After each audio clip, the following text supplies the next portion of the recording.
السلام علیکم۔ دینی باتوں میں اختلاف کی وجہ سے سب لوگ پریشان ہیں۔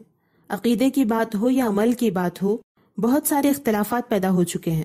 ایسے میں ایک عام مسلمان دیندار بننا چاہے تو اس کے لیے بڑا چیلنج ہے کہ وہ ان اختلافات کو فیس کر کے صحیح نتیجے تک پہنچ کر دیندار بنے۔ بہت سارے لوگ اس چیلنج کی وجہ سے دیندار بننے کی کوشش ہی نہیں کرتے۔ اسی چیلنج، اسی فتنے کے بارے میں آج ہم بات کریں گے۔ ٹاپ 10 فتنوں میں نے اس کو اسی لیے شمار کیا ہے کیونکہ اس فتنے کے بارے میں زیرو نالج ہونے کی وجہ سے لوگ دور سے ہی دین سے دور بھاگ رہے ہیں۔ تھوڑا قریب سے دیکھیں گے، اختلاف کے بارے میں سمجھیں گے تو گارنٹی ہے کہ آئندہ زندگی میں کبھی یہ سوال نہیں کریں گے کہ اتنے اختلافات کیوں ہیں، اور یہ نہیں کہیں گے کہ اتنے اختلافات ہیں تو ہم کس کی سنیں۔ اختلاف یعنی مختلف ہونا، الگ ہونا۔ دنیا میں اللہ تعالیٰ نے ایک چیز کو دوسری چیز سے مختلف یعنی الگ ہی پیدا کیا ہے۔ بالکل ایک جیسی دو چیزیں نظر نہیں آتی، بلکہ ہر ایک میں کچھ نہ کچھ فرق ضرور ہوتا ہے۔ اس سے کائنات کی خوبصورتی بھی ہے اور انسان کے کاموں میں سہولت بھی۔ جیسا کہ ہر مسلمان کو پتا ہے کہ یہ زندگی امتحان کی جگہ ہے۔ یہاں اللہ نے انسانوں کو صورت شکل الگ الگ دی، علاقے الگ الگ دیے، صحت الگ الگ دی، زبانیں الگ الگ دی، غرض کے مکمل زندگی الگ الگ دے کر یہ فرمایا کہ تم سب کا مقصد ایک ہے، اور میں نے جن اور آدمی اسی لیے بنائے کہ میری بندگی کریں۔ سورہ ذاریات آیت نمبر 56۔ اللہ نے زندگی دی، زندگی کا ایک مقصد دیا، مگر اس میں اللہ نے یہ آزمائش رکھی کہ ہر انسان کو عقل دی، وہ بھی الگ الگ دی۔ عقل جس کی مدد سے انسان فیصلے کرتا ہے، شیطان نے انسانوں کی عقل کو گمراہ کیا، تو جن لوگوں نے شیطانی وسوسے کے پیچھے اپنی عقلیں لگائیں اور ایک دین اسلام سے اختلاف کر کے نئے نئے دین بنانے لگے، وہ امتحان میں ناکام ہونے والے لوگ ہوئے۔ اس طرح دین میں اختلافات شروع ہوئے۔ اللہ چاہتا تو سب کو ایک دین پر رکھتا، اور اگر تمہارا رب چاہتا زمین میں جتنے ہیں سب کے سب ایمان لے آتے۔ سورہ یونس آیت نمبر 99۔ لیکن چونکہ اللہ تعالیٰ نے یہ دنیا آزمائش کے لیے بنائی ہے، اس لیے اس نے ہر جگہ اختلاف رکھ کر بندوں کو آزمایا، جس سے گزر کر قیامت کے دن کچھ کامیاب ہو چکے ہوں گے اور کچھ ناکام۔ جب وہ یعنی قیامت کا دن آئے گا، کوئی بے حکم خدا بات نہ کرے گا تو ان میں کوئی بدبخت ہے اور کوئی خوش نصیب۔ سورہ ہود آیت نمبر 105۔ بات یہ ہے کہ جتنی جلدی ہم یہ سمجھ جائیں کہ یہ زندگی ہمیں صرف امتحان کے لیے ملی ہے، اتنا ہی ہمارے لیے اچھا ہوگا۔ ورنہ جو شخص یہ کہتا ہے کہ اتنے اختلافات رہیں گے تو میں دین پہ عمل کیسے کروں، اس کی حالت اس شخص جیسی ہے جو امتحان ہال میں بیٹھ کر ملٹیپل چوائس کوشچنز یعنی کثیر انتخابی سوالات دیکھ کر یہ کہہ رہا ہے کہ ایک سوال کے اتنے جوابات ہوں گے، اتنے آپشنز ہوں گے، تو میں کس جواب کو ٹک کروں۔ جس کو پتا ہوگا کہ وہ امتحان دینے آیا ہے اور امتحان ایسا ہی ہوتا ہے، تو کیا وہ ایسی باتیں کر سکتا ہے؟ ہرگز نہیں۔ جو شخص اس طرح زندگی گزار رہا ہے کہ بس زندگی تو یہیں کی ہے، اس کے بعد کچھ نہیں، اس طرح کافرانہ سوچ سے جو بے مطلب زندگی جیے جا رہا ہے، اس کی ویسی ہی حالت ہوگی جیسے کوئی شخص ایگزام ہال میں ٹائم پاس اور مستی کرے، امتحان لکھنے والوں کا مذاق اڑاتا رہے، فیل ہونے کے بعد وہ کہے کہ مجھے پتا نہیں تھا مجھے امتحان کے لیے بھیجا گیا ہے، اگر مجھے پتا ہوتا تو میں ضرور جوابات لکھ کر پاس ہوتا، اس لیے مجھے اب پاس کر دو۔ تو کیا اس کی بات سنی جائے گی؟ ہرگز نہیں، کیونکہ سب کو بتا کر ہی امتحان ہال میں بھیجا جاتا ہے۔ اسی طرح ہر انسان کو اللہ نے نبیوں کے ذریعے یہ بتا دیا ہے کہ دیکھو تمہیں یہاں ہمیشہ نہیں رہنا، یہاں تم صرف امتحان دینے آئے ہو۔ اس کے باوجود جو دنیا کی موج مستی میں ڈوبے ہوئے ہیں وہ پچھتائیں گے ضرور۔ بہرحال یہ دین کا اختلاف ہماری زندگی کا حصہ ہے۔ جب تک دنیا ہے یہاں ایک دین کی طرف دعوت بھی دی جاتی رہے گی، ایک دین پر قائم رہنے کی نصیحت بھی کی جائے گی، لیکن لوگ اپنی کم عقلی اور شیطان کی پیروی کی وجہ سے گمراہ ہوتے رہیں گے، پھر وہ دوسروں کو بھی گمراہ کرنے کی کوشش کرتے رہیں گے، پھر دیندار لوگ گمراہ لوگوں کو سمجھاتے رہیں گے، ان کے اعتراضات کے جوابات دیتے رہیں گے، نہ ماننے کی صورت میں ان کا رد کرتے رہیں گے اور ان سے باقی لوگوں کو دور رکھنے کی کوشش بھی کریں گے۔ اس طرح اختلاف تو ہوتا ہی رہے گا۔ ایسے ماحول میں بھی سچے دین کو تلاش کرنا اور اس پر قائم رہنا، یہ ہم میں سے ہر ایک کی ذمہ داری ہے۔ ذمہ داری ہم پوری کر پا رہے ہیں یا نہیں، ہمیں اس کی فکر ہونی چاہیے۔ اختلاف کے نام پر رونا رو کر اور اختلاف سے چڑ کر یا گھبرا کر ہمیں دین کے راستے سے بھاگنا نہیں چاہیے، بلکہ یہ یقین رکھنا چاہیے کہ اختلاف تو امتحان کا حصہ ہے اور امتحان زندگی ہے، کیونکہ انسان کو اسی لیے پیدا کیا گیا ہے، اور اس میں ناکام ہونے والوں اور اس امتحان سے بھاگنے والوں کے لیے جہنم تیار رکھی گئی ہے۔ یہ جو باتیں میں بتا رہی ہوں یہ سب باتیں کوئی نئی نہیں ہیں، بلکہ اللہ تعالیٰ نے اپنے کلام میں یہ سب بیان فرما دیا ہے۔ اللہ تعالیٰ کا ارشاد ہے، اور اگر تمہارا رب چاہتا تو سب آدمیوں کو ایک ہی امت کر دیتا، اور وہ ہمیشہ اختلاف میں رہیں گے مگر جن پر تمہارے رب نے رحم کیا، اور اس نے لوگوں کو اسی لیے بنایا ہے، اور تمہارے رب کی بات پوری ہو چکی ہے، بے شک ضرور جہنم بھر دوں گا جنوں اور آدمیوں کو ملا کر، اور سب کچھ ہم تمہیں رسولوں کی خبریں سناتے ہیں جس سے تمہارا دل ٹھہرائیں، اور اس صورت میں تمہارے پاس حق آیا اور مسلمانوں کو پند و نصیحت، اور کافروں سے فرماؤ تم اپنی جگہ کام کیے جاؤ، ہم اپنا کام کرتے ہیں، اور راہ دیکھو ہم بھی راہ دیکھتے ہیں۔ سورہ ہود آیت نمبر 118 سے 122۔ اس آیت میں اللہ تعالیٰ نے یہ بھی صاف طور پر بیان فرمایا ہے کہ یہ سب باتیں رب نے ہمیں اس لیے بتائی ہیں تاکہ ہمیں نصیحت ملے اور یاد رہے کہ ہم امتحان سے گزر رہے ہیں۔ اللہ نے ایمان والوں کو تسلی اور ہمت دی ہے کہ بے ایمانوں کی چال بازیوں، ان کے جھگڑے، ان کے اختلافات کو دیکھ کر مایوس نہ ہو اور نہ گھبراؤ، بلکہ اپنی جگہ حق کی تلاش کرنے، اس پر عمل کرنے اور اس پر قائم رہنے کے کام کرتے رہو، اور اللہ کی جانب سے اچھے بدلے کا انتظار کرو۔ بے ایمانوں کے لیے وعید اور غضب کا اظہار کرتے ہوئے اللہ نے فرمایا، مسلمانوں کو بے ایمانوں سے یہ کہہ دینا چاہیے کہ تم تمہاری جگہ کام کرتے رہو اور انتظار کرو اس کا انجام کیا ہوگا۔ آج ہم اپنے اطراف دیکھ رہے ہیں کہ لوگ دین میں اختلاف کو دیکھ کر دین پر عمل کرنے سے مایوس ہو رہے ہیں۔ ایسی صورتحال میں انسان کو یہ آیت یاد رکھنی چاہیے تاکہ دل کو قوت حاصل ہو اور حالات کو سمجھنا اور ان کا مقابلہ کرنا آسان ہو جائے۔ اختلاف کے معاملے میں ایک اہم بات یہ بھی ہے کہ دینی باتوں میں اختلاف ہونا اور جماعتوں فرقوں میں بٹ جانا یہ صرف ہمارے دور میں نہیں ہو رہا ہے، بلکہ یہ آزمائش ہر دور میں رہی ہے۔ علامہ ساوی رحمۃ اللہ علیہ نے اسی آیت کے تحت تفسیر ساوی میں فرمایا ہے کہ اس آیت سے ثابت ہوا کہ اختلاف جس طرح پہلی امتوں میں موجود تھا اسی طرح اس امت میں بھی رہے گا، تو ان میں سے کوئی مومن ہوگا، کوئی کافر، کوئی نیک ہوگا، کوئی گناہ گار۔ اسی لیے حدیث میں بھی ہے، بنی اسرائیل قوم 72 فرقوں میں بٹ گئی تھی اور میری امت 73 فرقوں میں تقسیم ہو جائے گی، سوائے ایک جماعت کے سب دوزخ میں جائیں گے۔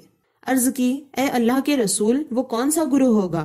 آپ صلی اللہ علیہ وسلم نے فرمایا، ما انا علیہ واصحابی، یعنی یہ وہ جماعت ہوگی جو اس راستے پر چلے گی جس پر میں اور میرے صحابہ ہیں۔ حوالہ ترمذی شریف۔ اس فتنے کی حقیقت جاننے کے بعد اب آئیے اس میں کامیاب ہونے کا طریقہ جانتے ہیں۔ اس میں کامیابی کا صرف ایک ہی طریقہ ہے جو اس حدیث میں بیان ہوا ہے، اور وہ یہ ہے کہ دنیا میں دین حق پر قائم رہنے والی جماعت، نجات پانے والے لوگوں کو تلاش کرنا، ان سے دین سیکھنا اور اس پر مضبوطی سے قائم رہنا۔ امتحان چاہے آسان ہو یا سخت، اس سے گزرنا تو لازم ہے۔ اختلاف کے اس دور میں اہل حق جماعت کو تلاش کرنے کی مثال ایسی ہے جیسے کہ زہریلے سانپ نے ہمیں کاٹ لیا ہو اور اس کے زہر سے بچنے کی دوا ایک ہی بوتل میں ہے، اور وہ بوتل ہزاروں زہر کی بوتلوں کے بیچ رکھی ہوئی ہے۔ تلاش تو کرنا پڑے گا، یہ تو نہیں کہہ سکتے کہ کسی نہ کسی بوتل میں دوا ہے تو چلو کوئی بھی بوتل اٹھا کر پی لو، ڈھونڈنے کا ٹائم نہیں ہے۔ یا تو اس کو اس طرح سمجھیں کہ جیسے آپ کو سخت بھوک لگی ہو، کھانے کے لیے کہیں کچھ نہیں، آپ کے پاس صرف کچھ چاول ہیں، بے شمار کنکروں کے درمیان ملے ہوئے ہیں۔ چاہے کنکر زیادہ ہو یا چاول، ان کنکروں میں سے چاول چننا ہی پڑے گا، دونوں کو الگ الگ کر کے ہی کھانا پڑے گا۔ یہ نہیں کہہ سکتے کہ کنکروں کے درمیان چاول مل ہی جائیں گے تو چلو سب کو پکا کر کھا لو، اب چننے کا ٹائم نہیں، ٹائم تو نکالنا ہی پڑے گا۔ ہم دنیا میں پیدا ہو چکے ہیں، یہ دنیا زہریلی ہے، دین پر عمل کرنے والا ہی اس کے زہر سے بچ سکتا ہے، دین کی خوراک ہی ہمیں روحانی ہلاکت سے بچا سکتی ہے۔ ایسے میں دین پر عمل کرنا ہی کرنا ہے، لہٰذا اختلاف کے باوجود حق کو تلاش کرنا ہی کرنا ہے۔ تلاش کرنے والوں کو اللہ کبھی مایوس نہیں ہونے دیتا۔ اللہ کا بڑا احسان ہے اور اس کا وعدہ ہے کہ بے شمار اختلاف کے باوجود دین پر قائم رہنے والے لوگ ہمیشہ رہیں گے۔ رسول اللہ صلی اللہ علیہ وسلم نے فرمایا، ان امتی لا تجتمع علی ضلالۃ فاذا رأیتم اختلافا فعلیکم بسواد الاعظم، بے شک میری امت کے سب لوگ گمراہی پر جمع نہیں ہوں گے، تو اگر تم ان میں اختلاف دیکھو تو تم پر لازم ہے کہ سواد اعظم کا ساتھ اختیار کرو۔ حوالہ ابن ماجہ۔ اختلاف کی صورت میں آخرت کو برباد ہونے سے بچانا ہے تو سواد اعظم کا ساتھ اختیار کرنا لازم ہے۔ سواد اعظم کا معنی ہوتا ہے بڑی جماعت، یعنی بڑائی پر رہنے والی جماعت، حق پر رہنے والی جماعت۔ ہو سکتا ہے اس جماعت کے لوگ تعداد میں کبھی کم ہو کبھی زیادہ، یہ ضروری نہیں کہ ہر دور میں اس جماعت کے لوگ زیادہ ہی ہوں، ورنہ دجال کے ظاہر ہونے پر تو اس کو ماننے والے زیادہ ہوں گے، تو کیا اس کو بڑی جماعت مان کر اس کے ساتھ ہو جائیں گے؟ نہیں، بلکہ سواد اعظم بڑی جماعت وہی ہے جو ہمیشہ حق پر قائم رہے، چاہے وہ ایک ہی انسان کیوں نہ ہو۔ بڑا وہی ہے جو سچا ہے، جھوٹے چاہے جتنے زیادہ کیوں نہ ہو جائیں وہ بڑے نہیں کہلا سکتے، وہ ذلیل اور چھوٹے ہی کہلانے کے لائق ہیں۔ نجات پانے والی اس جماعت کے بارے میں ایک اور حدیث میں ہے کہ میری امت کا ایک گروہ یا ایک جماعت ہمیشہ اللہ کے حکم کے مطابق برائی سے لڑتی رہے گی اور اپنے دشمن پر غالب رہے گی، یعنی ان سے جیتے گی۔ جو کوئی ان کی مخالفت کرے گا ان کو نقصان نہ پہنچا سکے گا یہاں تک کہ قیامت آ جائے گی، اور وہ اسی حال میں ہوں گے۔ پھر اللہ تعالیٰ ایک ہوا بھیجے گا جس میں مشک کی سی خوشبو ہوگی اور ریشم کی طرح وہ بدن پر لگے گی، وہ ہر اس شخص کو پہنچے گی جس کے دل میں ایک دانے کے برابر بھی ایمان ہوگا، اور اس کو موت آ جائے گی۔ اس کے بعد صرف کافر لوگ رہ جائیں گے، انہی پر قیامت قائم ہوگی۔ حوالہ مسلم شریف۔ اس حدیث کی شرح میں امام نووی رحمۃ اللہ تعالی علیہ کہتے ہیں کہ اس جماعت میں کئی طرح کے مومن لوگ شامل ہیں، ان میں سے کچھ تو بہادری کے ساتھ لڑنے والے ہیں، ان میں سے کچھ علماء فقہا ہیں، اور اسی طرح ان میں محدثین بھی ہیں، اور ان میں عابد اور زاہد لوگ بھی ہیں، اور ان میں نیکی کا حکم دینے والے اور برائی سے روکنے والے بھی شامل ہیں، اور اسی طرح ان میں اور بھی طرح کے لوگ جو حق پر قائم ہیں وہ بھی شامل ہیں۔ معلوم ہوا کہ اختلاف چاہے جتنا زیادہ ہو، قیامت تک کچھ لوگ ایسے ضرور ہوں گے جو ہر طرح کی برائی سے بچ بچا کر دین پر قائم ہوں گے اور دین کی خاطر دھوکے بازوں سے لڑتے رہیں گے۔ یہ بھی معلوم ہوا کہ ضروری نہیں کہ ایسے لوگ ایک جگہ ہی ہوں، ایک جیسے ہی ہوں، بلکہ دنیا بھر میں جو شخص بھی دین پر صحیح معنوں میں قائم ہے اور حق کے لیے لڑ رہا ہے وہ اس میں شامل ہے۔ قیامت تک کوئی ان کو نقصان نہیں پہنچا سکے گا۔ بس جب قیامت قائم ہونے والی ہوگی تو ان کو خوبصورت طریقے سے موت دی جائے گی اور صرف بے ایمانوں پر قیامت آئے گی۔ یہاں ایک بہت ہی اہم بات یہ ہے کہ چند نفس پرستوں اور شیطان کے چیلوں نے ایک افواہ پھیلائی ہے کہ قیامت کے قریب کوئی عالم نہیں رہے گا، تو اب دنیا میں کوئی صحیح عالم نہیں رہ گیا، اس لیے اپنے کو جو اچھا لگے وہ کرو اور جو برا لگے وہ چھوڑ دو۔ یہ بہت بڑا دھوکہ ہے۔ علم دین سے ہٹا کر لوگوں کو نفس پرستی کے راستے پر چلانے کی یہ بہت بڑی سازش ہے۔ مسلم شریف کی جو حدیث ابھی ہم نے سنی اس میں صاف طور پر نبی کریم صلی اللہ علیہ وسلم نے بیان فرمایا ہے کہ قیامت تک دین پر قائم رہنے والے دنیا میں باقی رہیں گے۔ تو کیا وہ علم کے بغیر دین پر قائم رہیں گے؟ دین پر قائم رہنے اور دین کے لیے لڑنے کے لیے بھی تو علم چاہیے۔ علم کے بغیر وہ کیسے حق پر قائم رہ سکتے ہیں؟ اسی حدیث کی شرح میں امام نووی کا قول بھی آپ نے سنا کہ قیامت تک حق پر قائم رہنے والوں میں علماء اور محدثین بھی ہیں۔ دین اسلام قیامت تک قائم رہنے والا مذہب ہے۔ دین اسلام اور اس کا علم قیامت تک رہے گا۔ سچے دل سے اس کو تلاش کرنے والے ضرور ہدایت بھی پا جاتے ہیں، اور شیطان کی باتوں سے دھوکہ کھانے والے علم دین سے دور ہو کر ہلاک ہو جاتے ہیں۔